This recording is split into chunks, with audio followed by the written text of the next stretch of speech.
까지 보시겠습니다. 신약성경 87쪽을 보시기 바랍니다. 누가복음 1장 39절부터 56절 말씀까지 교독하시겠습니다.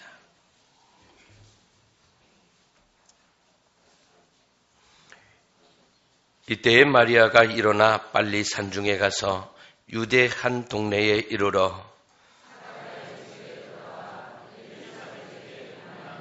엘리사벳이 마리아의 문안함을 들으매 아이가 복중에서 뛰노는지라 엘리사벳이 성령의 충만함을 입어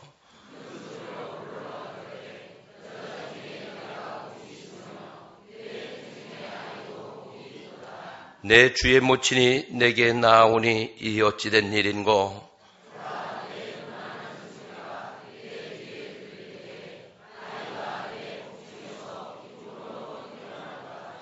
믿은 여자에게 복이 있도다. 주께서 그에게 하신 말씀이 반드시 이루리라.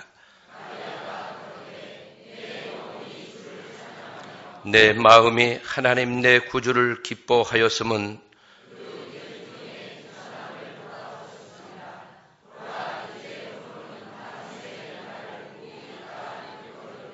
능하신 이가 큰 일을 내게 행하셨으니 그 이름이 거룩하시며 그의 팔로 힘을 보이사 마음의 생각이 교만한 자들을 흩으셨고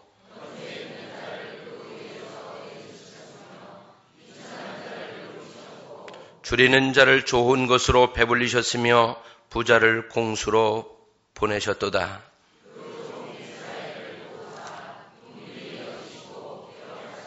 우리 조상에게 말씀하신 것과 같이 아브라함과 및 그 자손에게 영원히 하시리로다 하니라.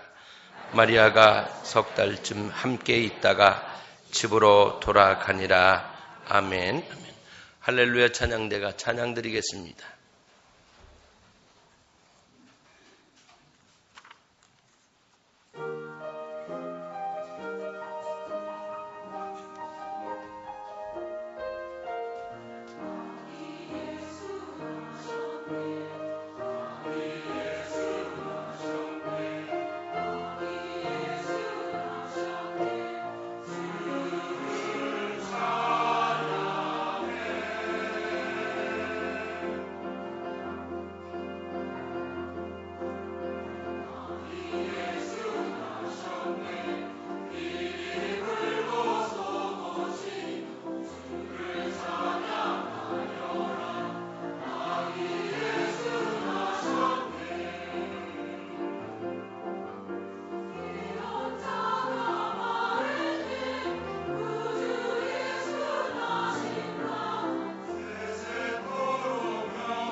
고맙습니다. 오늘은 먼저 인사들 좀 나누시죠.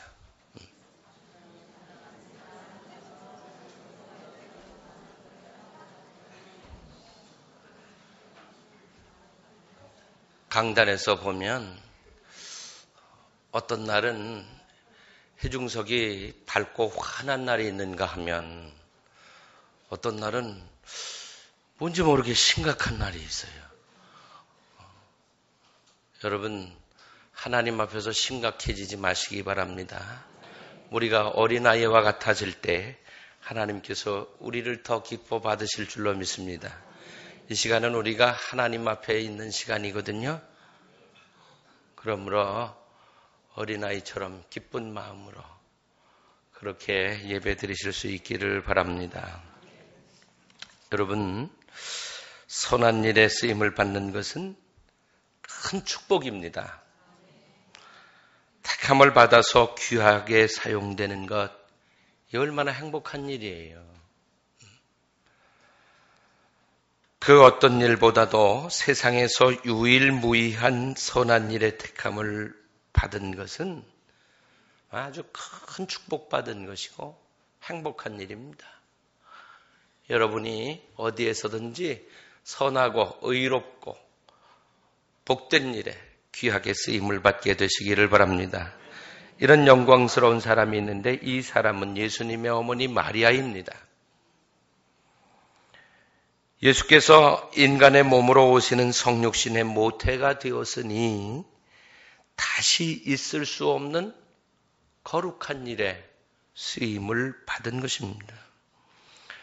하나님의 구원 계획의 완성을 위해 자기의 몸을 내어드린 마리아는 오늘 우리가 읽은 본문 가운데서 마리아의 찬송의 내용 부분에서 자기는 복된 사람이다 이렇게 고백했고, 또 다른 세상 많은 사람들이 자기를 복된 사람이라고 그렇게 할 거다 이런 고백도 하고 있습니다. 여러분이 어떤 모양으로 택함을 받고 쓰임을 받고 한다면 그것을 감사하게 여기시고 또 행복하시기를 바랍니다. 그래서 하나님께 영광을 돌리는 마리아처럼 여러분도 영광을 돌리시게 되기를 바랍니다. 그런데 하나님께 쓰임을 받는 일은 어떤 때는 고난이 올 때도 있어요. 마냥 좋기만 한 게 아니에요. 힘들 때도 있어요. 감당하기 쉽지 않은 일도 만날 수 있거든요. 그러나 하나님의 구원 계획은 반드시 완성됩니다. 그날에 영광이 임하게 될 줄로 믿습니다. 하나님께 쓰임을 받는 과정이 고난의 과정일지라도 믿음으로 인내하시기를 바랍니다. 마리아가 그랬어요. 처녀가 아기를 가졌으니 남자는 경험도 못 해봤는데 아기가 생겼다고 하나님께서 알려주셨는데 이것보다 더 큰 충격적인 소식이 어디 있습니까? 지금도 별로 그렇지만은 그 당시에는 돌로 맞아 죽는 일이에요. 이게 얼마나 충격적인 일입니까? 그럼에도 불구하고 하나님께서 알려주신 그 소식을 믿고 받아들이고 오히려 하나님께 찬송을 드리면서 나는 복 있는 사람이다 이렇게 고백을 했어요. 하나님께 쓰임을 받는 일이 때로는 고난이 또 손해보는 일이 더러는 정말 감당하기 어려운 일이 올 때도 있지만 믿음으로 받아들이고 인내하시기 바랍니다. 반드시 하나님께서는 그 영광의 날이 오게 하실 줄로 믿습니다. 자, 마리아의 고백을 보세요. 마리아가 뭐라고 그래요? 나는 비천한 계집종이다 이렇게 표현했어요. 자기 스스로를 그렇게 표현한 거예요. 마리아는 시골 사람이에요. 시골 처녀예요. 그래서 목수의 아내가 되기로 결심하고 청혼한 사람이에요. 약혼한 사람이에요. 그냥 보통 사람이에요. 특별한 게 없는 사람. 특별한 집안 출신도 아니고 평범한 그냥 시골 처녀였어요. 어쩌면 우리와 마찬가지로 일상 속에서 죄도 짓고 그랬을 거예요. 마리아의 고백을 들어보면 그랬어요. 그 계집 중에 비천함을 돌아보셨습니다.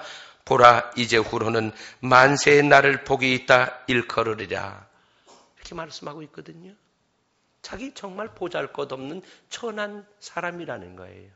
그런데 하나님께서 자기를 택하셔서 이 유일무이한 하나님께서 인간의 몸을 입고 오시는 이 일에 자기가 쓰임을 받게 됐으니 얼마나 감사하냐. 영광스러운 일로 받아들이고 있는 것을 볼 수가 있어요. 마리아는 자신이 어떤 사람인지를 알고 있었던 거죠. 마리아는 하나님께서 인간의 몸으로 세상에 오실 때에 자신의 몸에 영접한 최초의 사람이에요. 하나님을 자기의 몸을 빌려드렸어요. 몸 전체를 빌려드린 거예요. 몸 빌려드릴 때에 사실은 그의 인생 전체를 드렸다고 보면 돼요. 이건 죽느냐 사느냐예요. 자기의 몸 전체를 하나님께 내어드렸던 사람, 이 사람이 마리아예요.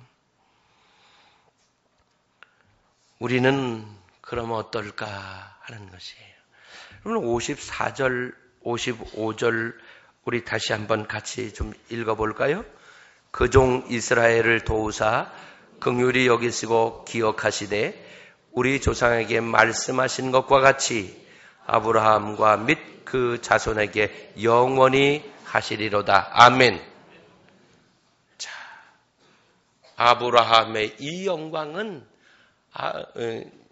마리아의 영광은 마리아로 끝나버리는 게 아니고 아브라함의 후손, 하나님을 믿는 모든 사람들에게 동일하게 적용되는 영광인 줄로 믿습니다. 우리 모두는 복 있는 사람들이에요. 왜냐하면 하나님께 이미 택함을 받았고 쓰임을 받았기 때문에 그래요. 마리아는 온 몸을 주님이 오시는 도구로 내어드렸는데 우리들도 마찬가지예요. 우리들도 주님을 믿고 영접하고 주님의 영광을 위해서 이런저런 일에 쓰임을 받고 있다면 우리도 몸을 내어드린 사람들이에요. 그러므로 마리아가 복 있는 사람이라면 우리들도 다 복 있는 사람이에요. 지금 옆에 앉아 계신 분이 바로 복 있는 사람이에요. 옆에 분들에게 말씀하세요. 당신 참 복 많은 사람입니다. 이렇게. 비천한 우리를 이렇게 복 있는 사람으로 만들어주신 주님께 감사하고 찬송을 드리며 영광을 돌리시게 되기를 바랍니다. 또 마리아는 뭐라고 그러느냐 하면 이렇게 얘기해요. 다른 사람들도 나를 복 있는 사람이라고 할 텐데 이제 후대 사람들이 그럴 거라는 거예요. 근데 내가 다른 사람들에게 그 말을 들을 수 있게 되는 것은 하나님께서 나에게 역사하셨기 때문이래요. 아멘. 아멘. 여러분 행복한 분들이 되시길 바랍니다. 인생 몇 번 살아요? 한 번? 아니면 두 번 살 자신이 있는 분들이 계십니까? 한 번뿐이에요. 그래서 인생은 뭐가 없어요? 연습이 없어. 그냥 지나가면 다시 오지 않는 거예요. 그래서 행복하게 사시기를 바랍니다. 두 번뿐이라면 뭐 이번에 대충 살고 다음에 뭐 제대로 한번 살아보지. 근데 한 번뿐이에요. 그럼 여러분에게 여쭤볼게요. 여러분 지금 행복하십니까? 다시 한번 더 물어보겠습니다. 여러분 지금 행복하십니까? 행복하셔야 합니다. 행복하지 않아서 대답을 못한 분이 계십니까? 오히려 슬프시다고요? 성탄절이 내일 모레인데 선물 못 받아서 어디 놀러 가지도 못하고 교회 와서 예배 드리고 앉아 있어서 그래서 슬프십니까? 여러분 우리가 왜 행복해야 합니까? 그럼 행복한데도 이유가 있어야지 행복한 거지 그냥 행복할 수는 없잖아요. 뭐 있어야지 행복한 거잖아요. 그럼 마리아를 보세요. 마리아는 처녀예요. 처녀, 동정녀예요. 근데 아기가 생겼어요. 어떻게 행복하겠어요? 네?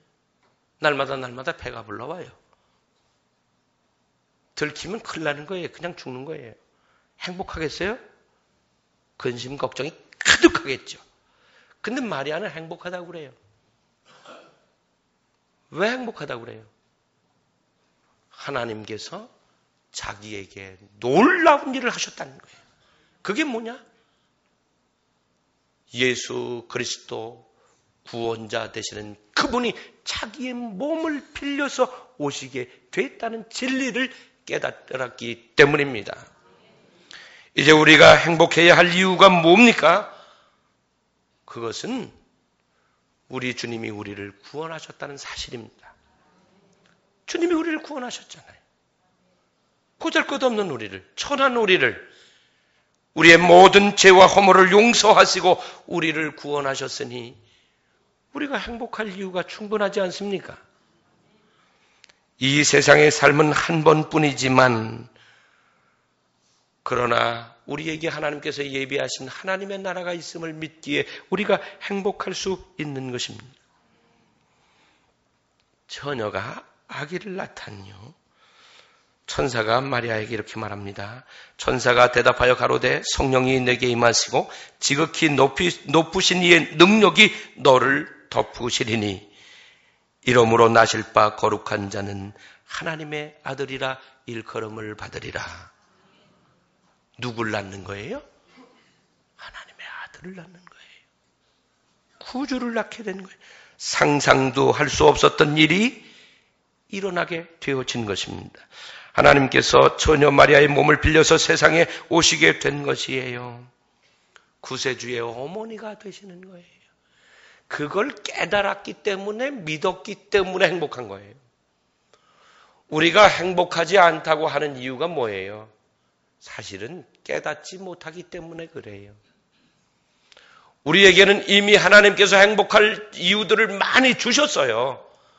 그럼에도 불구하고 우리가 내가 행복하지 않다고 하는 것은 깨닫지 못하기 때문에 그래요. 여러분, 이미 하나님께서 주신 그 행복의 이유들을 꼭 깨닫게 되시기를 바랍니다. 우리는 있을 땐 잘 몰라요.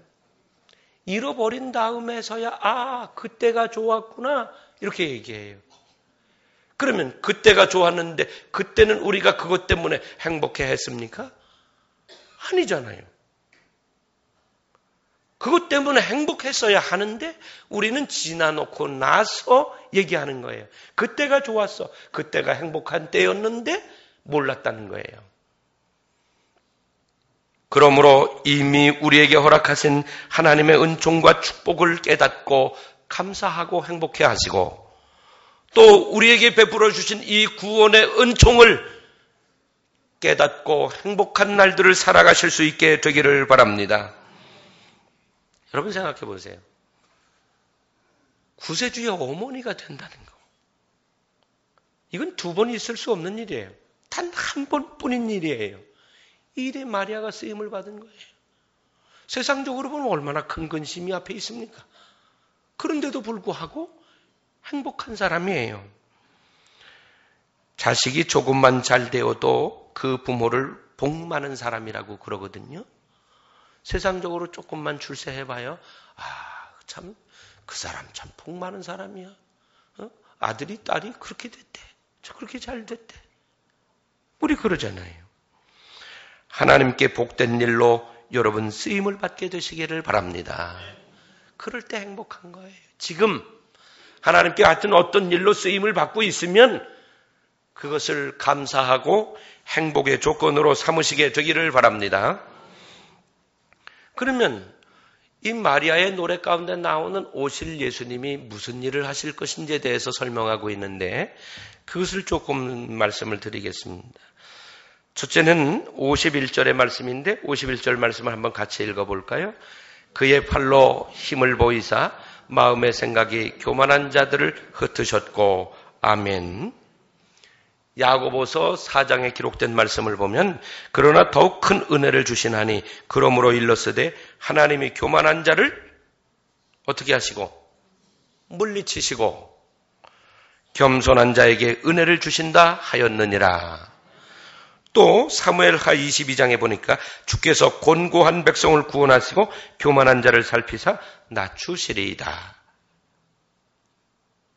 주님께서 이 땅에 우리와 똑같은 몸을 입고 오셔서 하시려는 일이 뭔지를 가르쳐 주셨는데 여기 두 개가 나와요. 우리를 구원하시려고 오십니다. 아멘. 아멘. 주님은 우리를, 사람을, 인간을 구원하시려고 오시는 거예요. 그래서 은혜로 우리가 구원을 받았습니다. 그러므로 우리는 성탄절을 맞을 때 하나님께 감사해야 합니다. 하나님의 은혜로 우리가 구원을 이미 받았으므로.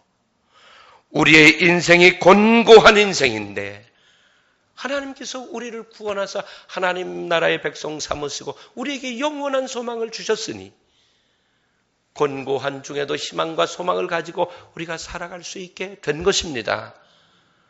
그러므로 이 성탄절에는 하나님께 꼭 감사와 영광을 돌리게 되시기를 바랍니다.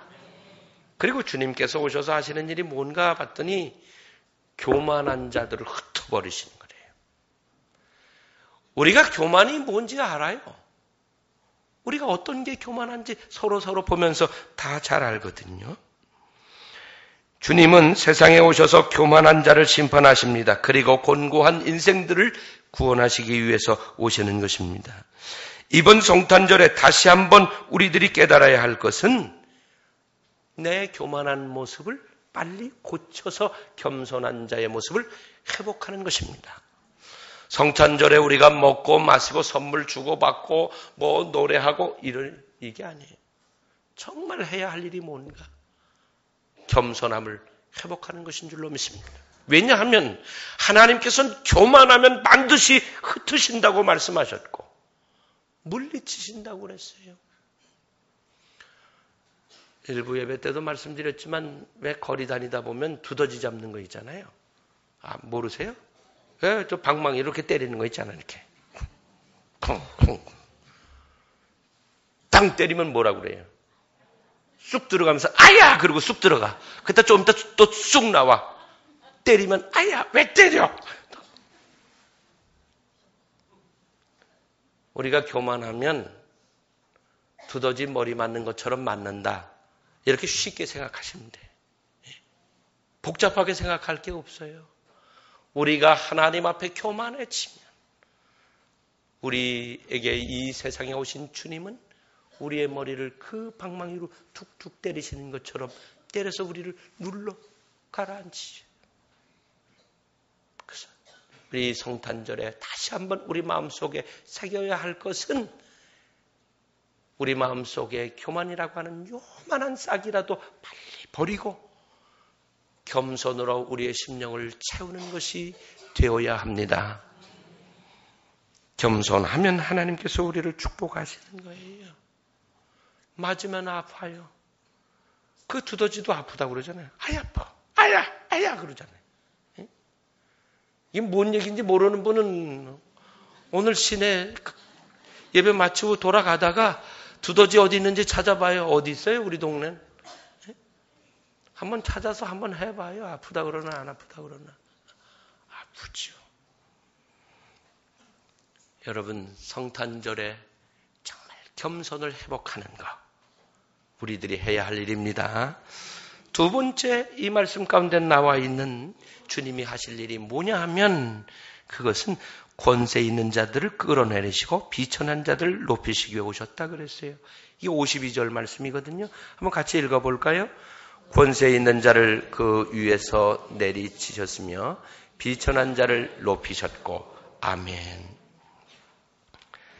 주님이 세상에 오시는 것은 비천한 사람들, 낮은 사람들을 높이시기 위해서 오셨다 그랬어요.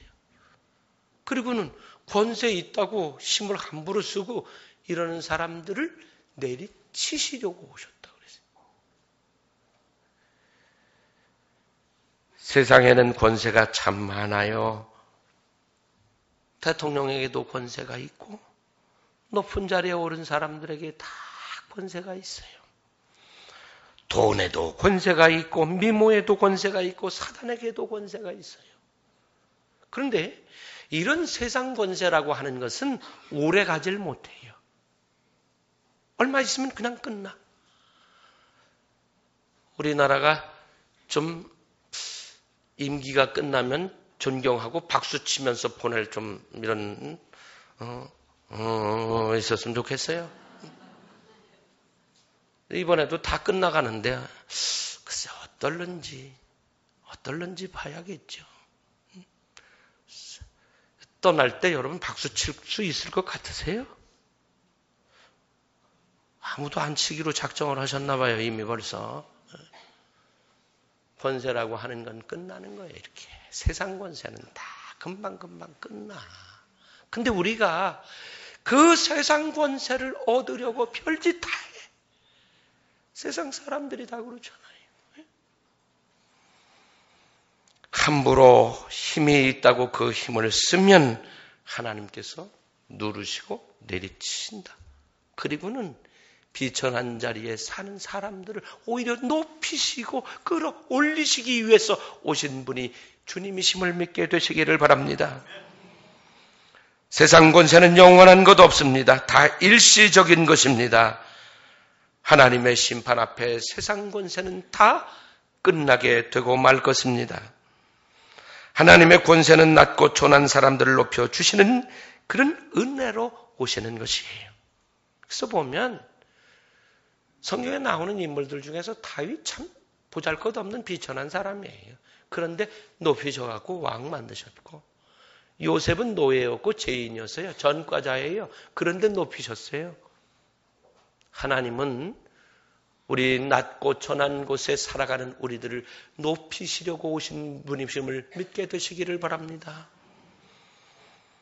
세상 권세 두려워하지 말고 하나님의 권세를 믿으시기 바랍니다.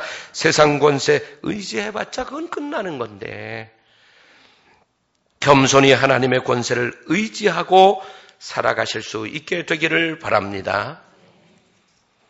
그리고는 세 번째는 줄인 자를 배부르게 좋은 것으로 먹이시고 부자들을 공수로 보내시기 위해서 오셨다 그랬어요.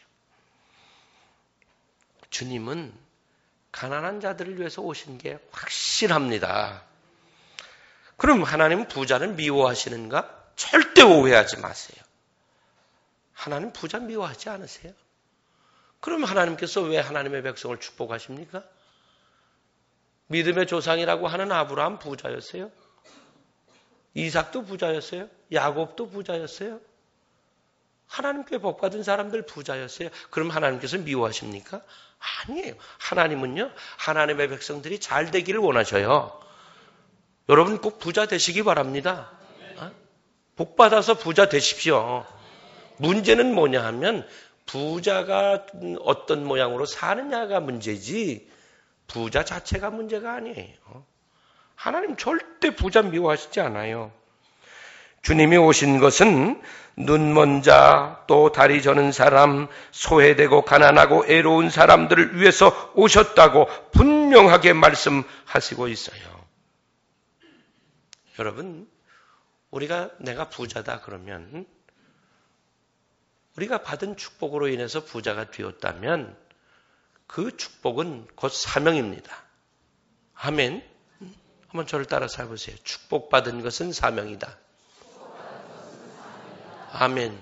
내가 받은 축복이 작으면 사명이 그만한 거예요. 내가 축복받아서 이만큼 큰 부자가 되었다면 사명도 그만큼 큰 거예요. 그걸 깨닫게 되시기 바랍니다. 내가 받은 축복은 이만한데 내가 사명으로 하는 건 요만해. 주님이 책망하시는 건 그거예요. 내가 받은 축복이 이만한데 그것을 내가 사명으로 알고 살면 주님이 왜 그를 책망하십니까? 그래서 영광을 받으시죠. 그리고 오히려 더 큰 축복을 그에게 허락하시는 거예요. 문제는 뭐냐? 우리가 축복은 큰 것을 바라면서 사명은 요만하게 감당하기를 원하니까 문제예요. 주님이 책망하시는 것은 바로 그거예요. 가난한 자를 위하여 좋은 것 먹이셔서 배부르게 하시려고 주님이 오셨다고 마리아는 분명하게 이렇게 찬송으로 노래하고 있거든요. 세상에는요, 배고픈 사람들 많아요. 줄인 사람들이 참 많아요.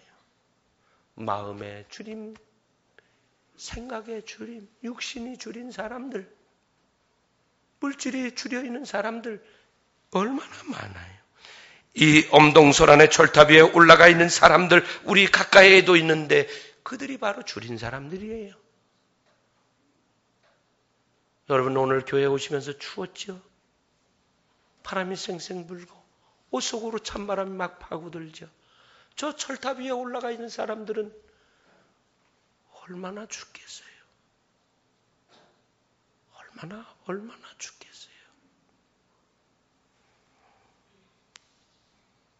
사업을 실패한 사람들, 빚더미 속에서 온 가족들을 이끌고 죽음의 자리로 나가는 사람들, 평생 다닌 직장에 어느 날 갑자기 그만 나오라고 살 길이 막막해진 사람들, 이제 자녀들이 한참 배움의 길에 있어 많은 것이 필요한데 할 일이 없어진 그런 가장들,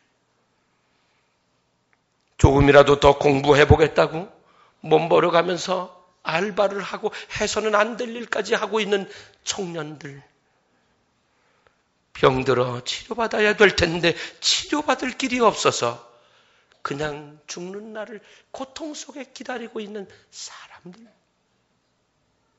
이들이 바로 줄인 사람들이에요. 그 밖에도 줄인 사람들이 얼마나 많아요. 한 끼 따뜻한 밥을 먹을 수 없어서 이곳저곳 밥을 얻어 먹으려고 떠돌아다니는 사람들, 밥 주는 곳을 찾아다니는 사람들, 가정이 무너져서 어디 마음 둘 곳 없이 고통 중에 있는 사람들, 우리의 삶의 자리에는 참으로 이런 사람들이 적지 않아요. 우리는 이 성탄절을 맞으면서 주님께서 이 땅에 오신 그 이유를 알아야죠. 주님께서 줄인 자들을 먹여서 배부르게 하려고 오셨구나. 그러면 주님의 자녀된 우리들, 주님의 제자된 우리들이 이 성탄절에 해야 할 일이 무엇겠어요? 좀 더 맛있는 것을 먹자, 좀 더 즐겁게 놀자, 이걸까요? 아닐 거예요. 줄인 자를 좋은 것으로 먹이는 것이 우리가 해야 할 일이지요. 이것이 선교요, 이것이 사랑입니다. 이게 성탄절의 진정한 의미죠. 이 세상은 이제 교회들을 향해서 말합니다. 교회는 부자 편이 되어졌다고, 힘 가진 사람들의 편이 되어졌다고. 그게 사실이에요. 부정할 수 없는 일이에요. 주님이 이 땅에 오신 것은 힘 가진 사람들을 위해서 오신 게 아니에요. 힘 가진 사람들은 그냥 둬도 살아요. 넉넉한 부자들은 있는 것만으로도 감당 못해요. 그냥 둬도 돼. 주님의 관심은 굶주린 사람이에요. 삶에 굶주린 그 사람들을 위해서 오셨는데, 오늘날 교회가 가진 자들의 편이요, 배부른 사람들의 편이라고 그래요. 부끄러운 일이죠. 주님이 이 땅에 오신 이유는 배고픈 사람들을 먹이려고 오신다고 했는데, 이 사명이 우리에게 주어져 있는 줄로 믿습니다. 우리의 사명이에요. 하나님의 은혜와 축복 속에 사는 우리들의 사명 아니에요? 우리들의 사명이잖아요. 우리도 그래요. 우리도 부족한데, 나도 부족한데. 그래. 이제 우리는 편가르기를 할 필요는 없어요. 어디다 기준을 두고 우리가 편가르기를 하겠어요? 우리 모두는 이미 그리스도를 영접한 하나님의 은혜 속에 사는 부자들이에요. 그러므로 우리가 해야 할 일이 뭐예요? 굶주린 사람들을 배불려 먹게 하는 그 일이 바로 오늘 이 시대를 사는 우리 교회와 우리 그리스도인들의 사명으로 주어져 있는 것이에요. 여러분, 그리스도의 사랑으로 약한 사람들의 친구가 되어주시기를 바랍니다. 절대 외면하지 마시기를 바랍니다. 지 잘못해서 그렇게 사는 걸 나보고 어쩌라고 그러지 마십시오. 주님이 이 땅에 오신 것은 우리가 구원받을 만한 가치가 있어서 너 구원하려고 왔다 그러신 게 아니에요. 마리아의 고백은 그렇잖아요. 이 비천한 계집종을 이렇게 표현했어요. 우리가 바로 마리아예요. 그러므로 이제 우리는 이 성탄의 진정한 의미, 주님께서 오시는 그 이유 모르는 게 아니잖아요. 알잖아요. 그래, 이제 우리가 조금 더 마음을 열고 손을 펴고 주머니를 열어서 우리의 가까이에 있는 줄인 자들을 살펴보아야 합니다.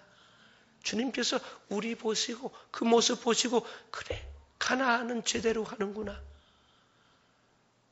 이 지역 사람들이 우리를 보고 그럴 거예요. 가나안은 제대로 해. 그럴 거예요. 우리가 지금 하고 있는 일들 그렇게 하려고 지금 몸부림치고 하고 있는 거예요. 어떤 사람들은 힘들게 돈도 없는데 그런 일을 왜? 이런 얘기하는 사람들도 있어요. 그래요? 우리도 감당해야 할 일 많아요. 그렇지만 해요. 왜? 주님의 명령이에요. 주님의 사명이에요. 해야지요. 주님의 명령을 어겨가면서 우리 뜻대로 하면서 우리 좋은 대로 하면서 하나님께 축복해 주세요. 이건 염치 없는 일 아니에요?